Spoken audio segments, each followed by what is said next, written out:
Hi everyone, this is Off The Podium, and I have a guest from California, for now at least, Christopher Hill, Dr. Christopher Hill, award-winning conductor, who is also now doing other things that we'll probably get to at some point in the conversation. Christopher, welcome to Off The Podium. Thank you so much for joining me. Hey, Tigran, real pleasure. Thank you so much for inviting me to come on. Yeah, It's been fun to watch your career kind of take off. thank you. Since I think we first met, I remember getting an email from you years ago when I was in New England, and we sort of kept in touch ever since. So it's been fun to watch you grow, and Yeah. I think this podcast is really a great thing. It's a great service to the industry. Uh-huh. We were sort of just discussing this idea of criticism in the industry, and sort of the reluctance of people to talk about some of the things that are difficult to speak about in Yeah. the industry. So I think it's an important thing, and I think you're great to be leading the efforts. Thank you. I really appreciate it, and I love that, as you mentioned in some of your Facebook posts about the recent allegations against Maestro James Levine of Metropolitan Orchestra for many years, close to 40 years, right? I love that you were talking about things that many people weren't talking about, and you also mentioned that there is a lack of uh, world-renowned conductors coming out and actually talking about these things and bringing to the forefront of the conversation in the classical music world. So why do you think there's reluctance in talking about some of these things? Well, I think it's number one, so it is difficult to speak about. I mean, I should just say, they are allegations. They are, yeah.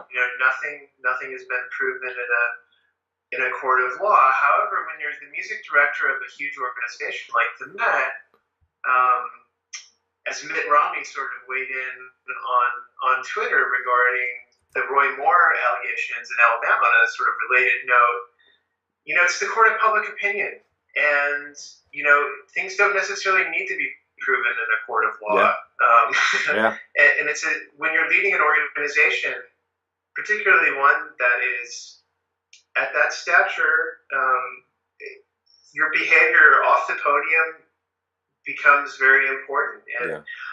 I think it's all really difficult because, music is a bit of a perfect storm. There's a lot of personal contact. It can be a bit of a black box, Yeah. from an industry perspective, Yeah. to the rest of the world. So there's a number of different factors that sort of feed into this culture, which, is something that I'm sure we'll get to. Yeah. But I do think, on the other side of the coin, it's important to not try to be the morality police. Yeah. There's a lot of, this is something that's, I would say, a huge problem in classical music. Mhm. I do think, though, that certainly this happens in other industries too. And, so I think we shouldn't forget that. But I think the problem with classical music is that it's such an insular, small,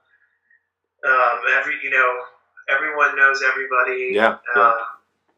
I think people resist, broaching the subject. Yeah. Because it's very difficult. Yeah. It's. I think those are some of the big reasons.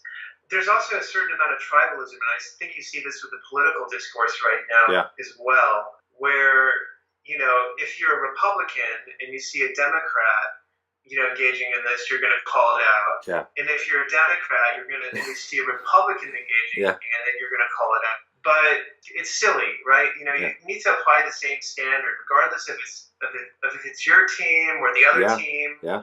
If it's your industry or another industry. Yeah.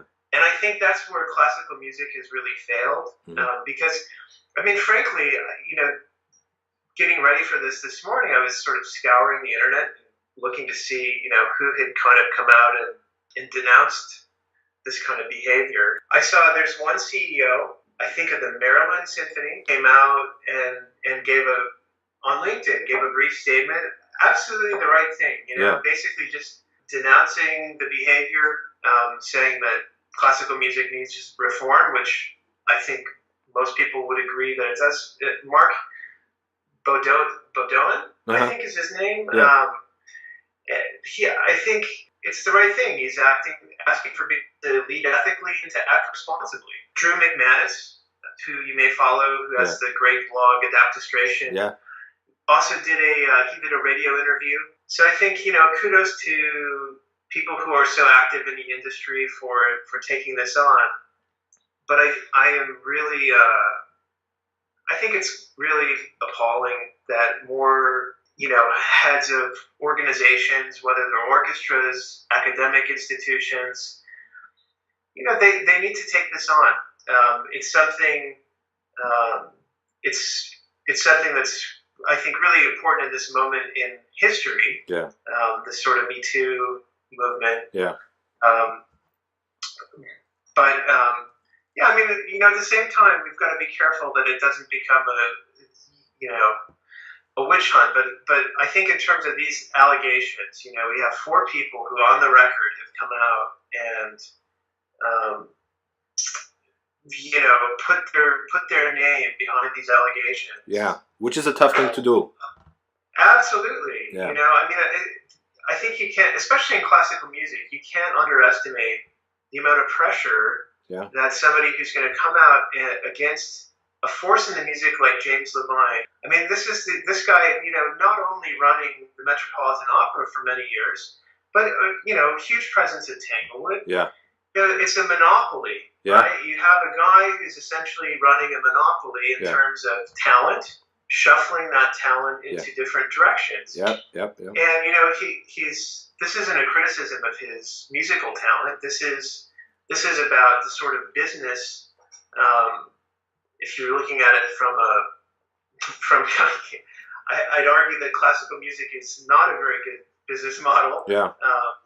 But if you're looking at it from that perspective, he has a lot of power, a huge amount of weight to, based on behavior, either nullify somebody's career or make somebody a star. I mean, it's the biggest problem I think I have with classical music is that this behavior has gone unchecked for such a hugely long amount of time, and there's no oversight. So it's basically a free for all. People have the ability they get into a position like that, they gain power, and they're able to, make an incredible contribution in terms of shaping things in a direction that they want. And as we've seen with the Levine allegations, you can imagine, we only hear about the stories of maybe how things didn't work out, right?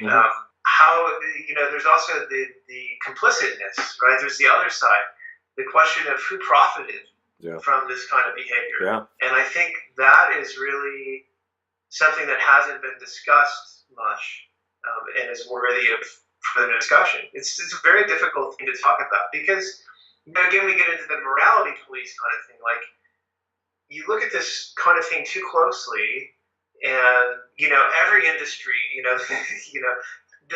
like, what's the rubric for some kind of pure way of guiding talent into positions, up the ranks? It doesn't exist. There's Silicon Valley.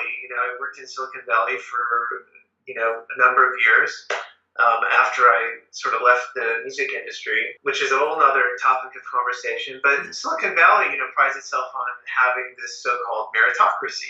And, there's a lot of talk about, especially amongst engineers, about how it's so great, we're all here in Silicon Valley, and it's all a meritocracy. And while that's true to some extent, I see the same kind of dynamics playing out there. And obviously, if you follow the news, Silicon Valley's come under a lot of fire too for some of the same kinds of behavior. So, well, I was gonna say, it's right that in every industry similar things happen. But the crazy thing about classical music specifically is that, if you're in the tech industry, maybe it could be somewhere in the middle, or just somehow find a job and make a living, because the your pay as some mid-level, maybe tech guy, I don't know the terminology for this, but you might get 70,000 or even 50 or 60,000. To make 50 or 60,000 in music, I don't know what kind of things you have to do. You have to be working a lot. And back to the thing about changing careers, since you brought it up. You are an award-winning conductor, have a doctorate in music. I loved one of the reasons why I actually contacted you years ago was actually I saw you at one of the conducting competitions, and I loved what you did. And you didn't end up going to the final round, I don't think, but I really loved what you did. But what sparked the career change, and how does someone with a doctorate, awards, competing at a very high level, going to these major competitions with over 200 or so applicants and getting, invited to be the select 12 or 15 or whatever, and somehow change of career and wanting to do something else? Why, if you don't mind sharing? Yeah, absolutely. Let me back up and address your first comment, which I thought was really important to touch on before we get into my career change. Yeah. And my roller coaster ride as a conductor. Yeah. I think, it's really important to understand that it's so important in the classical music world because you have just an incredible number of people that want to be working as musicians on a full-time basis. In whatever aspect, whether people have dreams to play in an orchestra or to conduct an orchestra, or and there are far more people that have the dream than there are positions to support. Yeah. So I think from an ethical perspective, there's a huge problem and a huge imbalance in that it becomes all about these power plays, these politics of power, that really become not about the music, which is subjective anyway. Yeah. There's a lot of sycophants in the classical music industry. There's a lot of conductors that walk around with entourages because of their own insecurity. Yeah. And, to deny that fact is to deny the reality. Yeah. And, this is something that musicians don't often see. They don't see necessarily conductor training. They don't see what happens after the performance. They don't see, how people actually, get invited to a conductor search. Yeah. There's many levels of this, but a lot of those are black box to the audience and to it. But it's just, from a raw ethical standpoint, it's very troubling, right? Because you have a lot of people who are, and this isn't about me, this is about the greater industry. I made peace with my transition, so maybe to talk a bit about that. Yeah, and of course we'll come back to the. I still have more questions about the James Levine allegations. I also want to get to El Sistema program, which made the news recently for all the wrong reasons. But yeah, let's talk about your career for a little bit. Yeah, sure. So basically, I was working on my doctoral degree, and which I think, as a performer, the doctoral degree is just another way of buying yourself some time.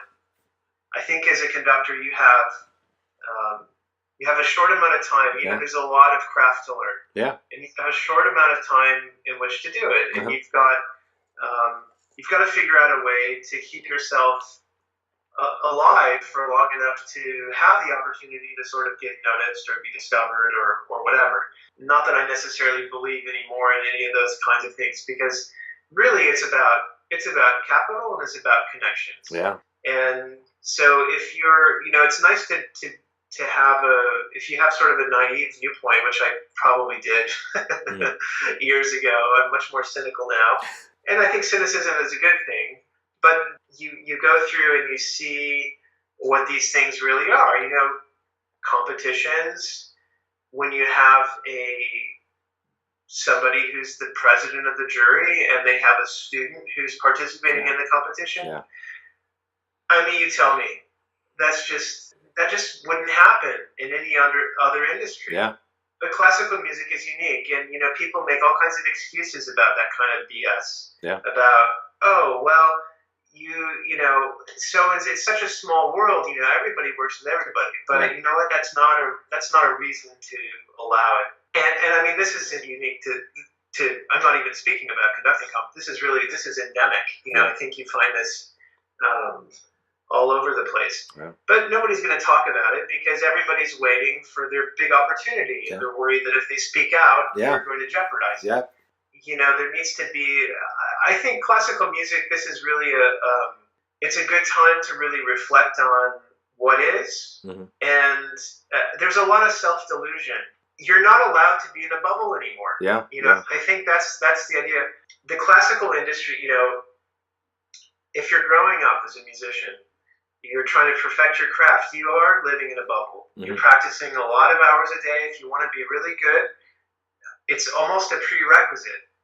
It's very hard to break out of that bubble. And I think a lot of big name teachers, frankly, they encourage it. And I think that's wrong. The whole idea is you just can't, you have teachers, you have big time professionals who want to insulate themselves. Uh-huh.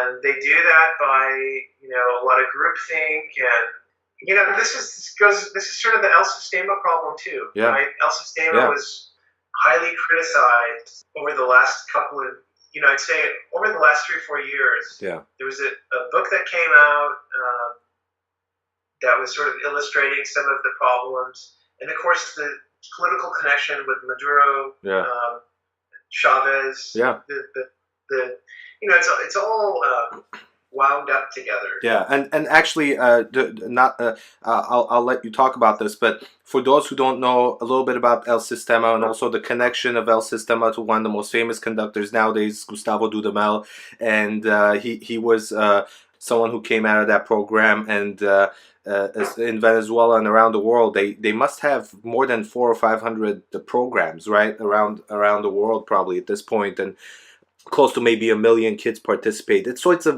fairly large program, from what I understand. Correct me if I'm wrong. And the recent it was in the news recently that the founder of El Sistema. These are allegations from what I understand. Unless it's factual, I'm not sure if they are fact or not. But he claimed that he has a doctorate in some kind of a science field, but it turns out that he didn't. Is that correct? Yeah, that's correct.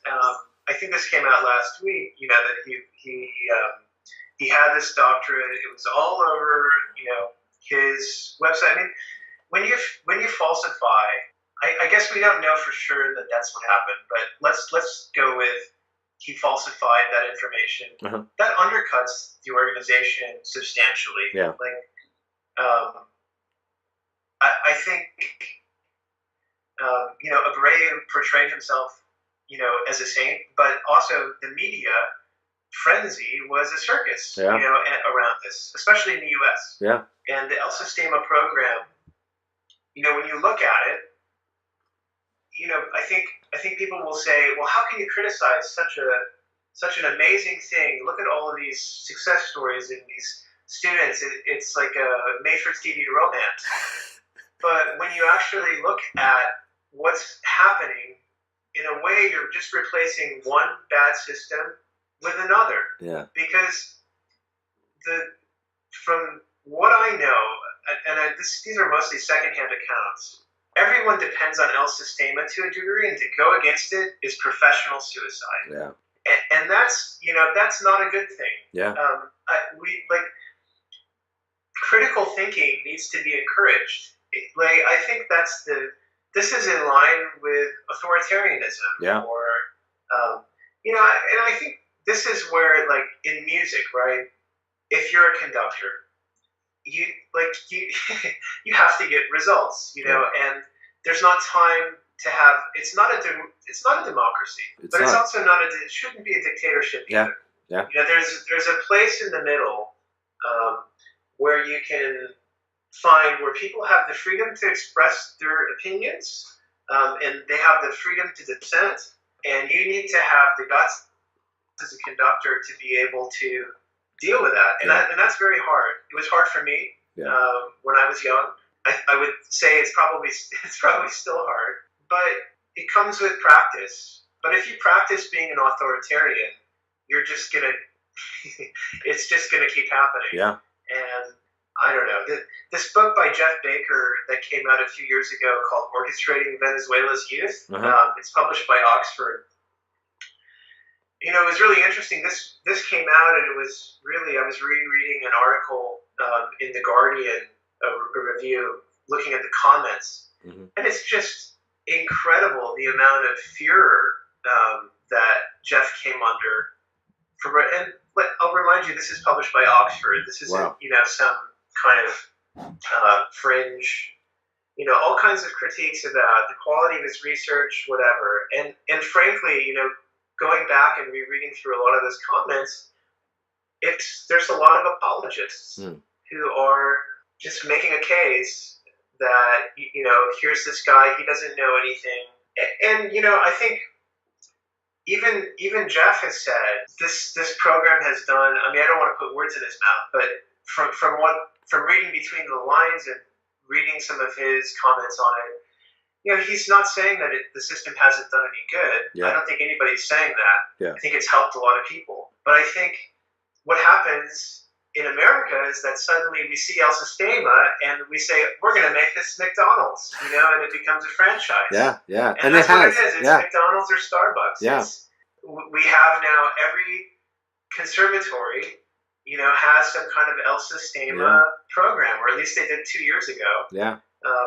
And honestly, to me, I find that pathetic. You know, that just is, that means that we're not thinking about a system of our own, because, you know, we're not Venezuela. That's true. And the United States is fundamentally different. So why aren't we thinking about a program or a way of doing things that works in our system? And I think probably I have friends in music education, I think a lot of them would say, well, you know, we already have. You know, we've thought about music education. I'd argue that a lot of that isn't probably as effective and could be more effective, but I think it's also a bit of the exoticism, which, you know, you see a group of, you know, they're playing as if their life depends on it. And that sort of energy, it's really inspiring, right? The first time you see it. But, you know, the Soviet Union had this, you know, those orchestras also played like their life depended on it. You know, so is that a good thing or a bad thing? I think it's a way of channeling a political climate, you know, in a social climate in a certain way. It reminds me sometimes of, in a different way, of inner city in the 80s when I was growing up in high school. Inner city basketball was a big thing. Like, there were all kinds of ads on television for gonna shoot hoops, and, you know, after school, you know, it was kind of there was a big push for that, and it was a great way to get people off the streets. But it didn't but, you know, it shared some of the commonalities there, but, you know, I don't think it's a cure for poverty. I don't think it's, you know, the solution to, I just think the problem is you criticize this and people are immediately going to pile on and come back with all the good, but, you know, it's a package. There's no perfect system. And I think the U.S. should really start thinking about their own instead of just appropriating something else from a totally different culture, from a totally different set of problems. It doesn't make any sense to me. It's really intellectual laziness.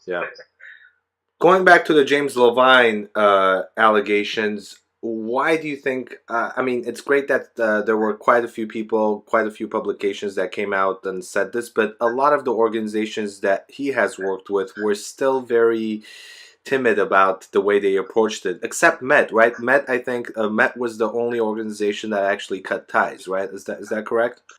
I think Ravinia Festival has since also cut ties. I'd have to double check, but I mean, I think it was a sluggish response for sure. You know, Ravinia is in the state where, one of the allegations happened. Yeah, that's right. I think it was Lake Forest, Illinois. And of course, they've said that the police have said that they're not going to press charges, that no charges will be filed. But that doesn't mean, what does that really mean? That doesn't mean some people have gone on to say, well, that means he's innocent. That doesn't mean he's innocent at all. That means that they're not pressing charges. Yeah. So, yeah, it's been a very sluggish response. I was kind of shocked. I actually wrote a letter to CCM. I saw that, yeah. And I, honestly, James Levine has honorary doctorates from, a number of different institutions. CCM, of which I'm an alum, is one of them. Yeah. And they should be looking very carefully, to see if they knew whether these allegations. I have a really hard time believing that nobody at CCM didn't know about these allegations at the time this was awarded. I asked for some information about it, and sadly, nobody felt that my letter was worth responding to. Yeah. But frankly, it's not surprising. Yeah. There's a lot of institutional protection at an organization like this, and I think there's just a lot of fear generally, particularly because Cincinnati is where James Levine grew up. Yeah. So there may be sensitive connections there between people on the faculty and the family, or I'm just speculating, but I think that's plausible. It's just to me. That needs to be addressed. A doctoral degree, there's a certain amount of ethics that are implied with the award of the degree. Yeah. And, they're not really, at least in music, they're not stated in an overt sense, but they're implied. Yeah. And I think there's no reason to doubt the veracity of these accusers. Yeah. That I can see. Yeah. Levine has denied it, but what are his other choices? Yeah. I think,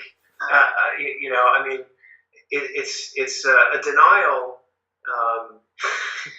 I think unfortunately it's very easy to deny the allegation. You have the allegations against you, you deny the allegation, but who's weighted, right? Who has the power in the relationship? Yeah. So again, it sort of defaults to the person in the position of power, Levine. And I think that's what the Me Too movement is really doing, shifting that power back to a more equal footing, I guess you could say, in giving these accusers a chance to speak out. Yeah.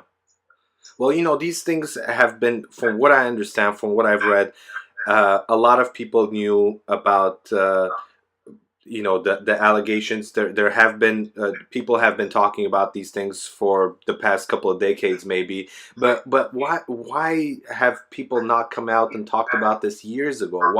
How did that happen? How did he protect himself from these allegations happening years ago? And some might say, if some of these allegations are coming out now, if they were so factual, they would have come out 10, 20 years ago. What do you say to those people? Well, I think to talk about the protectionism first, you've got to look at the characteristics of the classical music world and the culture that is there, because it's enabled by a culture. And I think, just to kind of recap, obviously, I think anybody listening to the podcast is going to know it's a very competitive field at the upper levels. Very few people are able to make a living without supplemental income. Yeah. It's not on par with your level of talent, recognition, whatever. It's in many ways, it's kind of like the Olympics, right? People train for the Olympics, and then once they're sort of past their prime, they'll go into teaching, they'll go into academia, or other areas. Yeah. There's a huge oversupply. So then number two, there's a huge oversupply of artists. Yeah. There are not, and this is another thing that really should be looked at. Academia. So I have a performance degree from many years ago.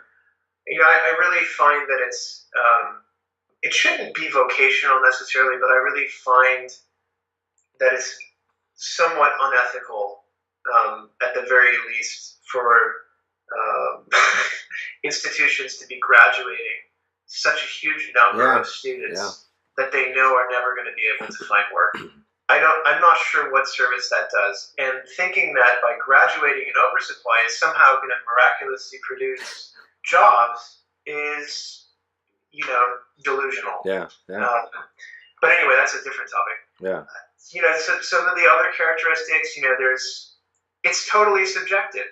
So, as much as you think that because you studied with XYZ famous teacher and she studied with XYZ famous teacher and whatever, it doesn't matter.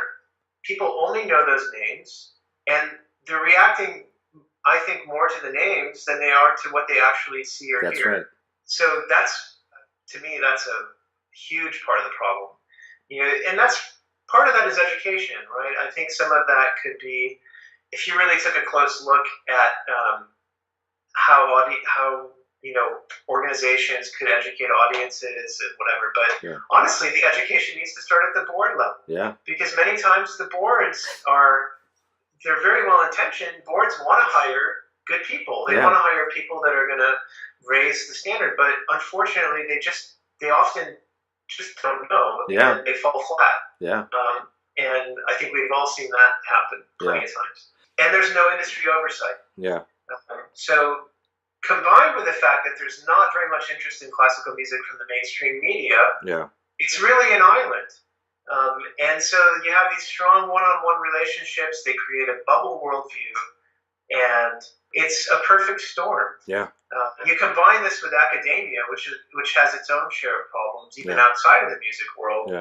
And I think it's easy to see how it just morphs into this political landscape, which is stupefying. I mean, it's really, it's I have to say, making the transition to technology, there's a lot more levers, a lot more oversight. It's a fundamentally different area, but classical music needs these things. It needs reform. It needs to have some oversight. It needs to have regulation. I think especially if you look at the 501c3 structure, Drew McManus talked about this a little bit in his interview. He was arguing for more HR, sort of traditional corporate leadership, which I don't necessarily agree with. I mean, I don't think that helps. Having worked in Silicon Valley for many years, there's plenty of HR departments, but none of them are going to, they're often staffed with sycophants. It's the same issue. So anyway, this is sort of the classical music bubble. So in terms of why didn't people come forward for 40 years? Well, look at that culture. And it's very hard to make a living. So when somebody like, the principal bassist, who came out against Levine's accusations, friend of a friend, somebody who studied with him, that is very, very difficult to do. And you're potentially opening yourself up to a world of criticism of, why didn't you come out earlier? Why didn't you say anything? Well, it's not, it would have been cultural suicide as well as professional suicide. So, it's to me, it's not surprising at all. I think the thing that's most egregious, again, it's not the, I think different people will latch on to different things. There's the sexual misconduct part of it. There's but to me, it's the abuse of, the egregious abuse of power, where you're trying to get something by making a promise to somebody who's in a vulnerable situation. I just find that so reprehensible. It's should be stopped. And I think we're turning a corner as a society, but I think there's just still a lot of denial in the professional world that this is a problem. Do you think any of this will eventually at some point get better, or do we have to, as you said, we have to make some more fundamental changes to prevent this from happening, or even if we don't make the fundamental changes, based on what's happened now, would that change eventually? It's a great question, and I don't really. I was thinking about, I have a bullet point on my little list of notes here that says what can be done. Yeah. Yeah. And I've been staring at this for a couple of days, Yeah. and I don't really know that any of these things. I really feel like so much of it is culture. It's culture of obedience. Yeah. You're studying with a mentor one-on-one from a young age. There's not a lot of room for independent thought. I mean, I would say in my own journey, right? You know me, Tigran, I'm a very independent person. Yeah. Obviously, that doesn't go over well, in a profession like this. Yeah. Or, people expect you to just sort of toe the party line. Yeah. And so I think until that changes, until we really value individual contributions, I'm not sure that I see it changing. But I think in the meantime, musicians especially should be asking for more transparency in processes, and they can't turn a blind eye. I think that the Met musicians put out a very nice statement, which I thought was well worded, but I have a hard time believing that nobody there had heard about these. Yeah. And honestly, if that's the case, and nobody there had heard about them, they need to wake up and get out of their bubble. Yeah. I think exploring their history and the environment that allows this to happen, and getting away from this sort of hero worship. Yeah. It's really marketing media, marketing hype, which we both know drives the industry. Yeah. You have these superstar conductors that are profiting off the backs of everybody else. Yeah. When meanwhile, the real work is being done, to me, like I look at orchestras in small areas that are serving a great need, and really inspiring people. To me, that's where to me, that's where the good is happening. Yeah. I don't see. It's great. You can have the best performance and the best artistry and whatever, but is it really changing people's lives? Yeah. I think musicians would love to say so, but I think I'm not sure that that's the case. Yeah. I think you've got to rebuild the trust with these organizations, and plans need to be made, to how they're going to address these. Yeah. And how, in particular, how do you deal with a highly competitive environment where there's little definition and it's totally subjective? I think we need standards, and I think 501c3 should be better regulated. Honestly, I think they really turn into very easily vehicles for one person's pet project, or and that just sort of breeds this kind of environment. I think you look at the Met now, right? Their new music director, I think it's widely reported that part of the reason that that person was placed in the position was capital infusion from a very wealthy donor in Montreal. Yeah. Now, I don't know, I don't have any, I would say that that's widely reported. I don't know that for a fact, so in a way I guess it's speculation. But it certainly wouldn't be unheard of, and the Met's been having a lot of problems. Yeah. I think in general, it's a good wake-up call for the industry. I think the industry spends too many hours touting itself as the solution to the world's problems. And if it had a more humble approach in terms of what it can do, I think it would better serve everyone. I think there's a lot of, I've never heard so many grandiose statements from artists about, how such and such is changing the world. And I was guilty of this too, as a young musician. I'm sure I wrote plenty of flowery biographical sketches and whatnot. But it's all really BS. I think music is very important. It's something that can really enrich people's lives. But let's be real about what it is and the purpose that it serves in society. And I think if you approach it from a more practical perspective, you'll be able to get better results. Yeah. Because you're not going to be barking up these trees. And I don't know, I do think that there is this sort of back to the community movement. I think I see a lot more interest. One of the things I noticed in Baltimore that Marin Alsop had started was sort of an amateur group of auditioning community members. It looks like they're doing a similar thing in Berlin now. I think that's a good path. Yeah. That really has the ability to broaden the experience, right? Yeah. To from sort of an elite segment of the population to, wow, anybody can play an instrument, or let me dust off my cello from 20 years ago. Yeah. I think that's where it's probably going to be at. Yeah. That's my prediction. Yeah. Christopher, we've been talking close to 50 minutes, an hour now. What anything else that you want to talk about that you have on your list?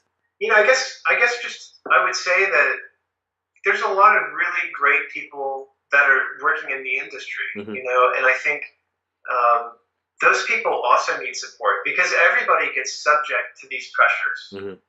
So I think that just because we're being critical today, we've got to remember that there are good people there who are busting their butts every day and trying to do the right thing, and those people need to be supported. I think that I guess that's it's a tough road, but I think it's a good opportunity. I think these events are a good opportunity to initiate change. Yeah, and just to remind everyone that everything we talked about Maestro James Levine, those are allegations, and we state that they're allegations. We're not saying they're facts. And same thing with El Sistema. I still am not sure because it seemed like the doctorate situation with the founder was a fact, but I'm not sure. Again, I'm not sure about those. Maybe we'll get more information as time goes on about that particular program.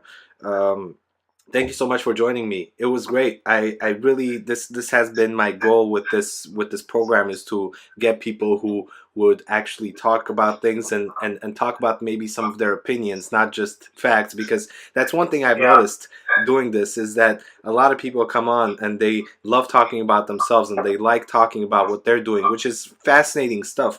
Every single one of the people that came on and talked to me, I have close to 60 guests, fascinating stories, interesting careers, interesting projects, but I'm trying to get some of them to maybe state some of their opinions, just as you have today. So I hope going forward I will have more people who are open as you are to talk about some of their opinions and thoughts, not just the facts and projects that they're a part of.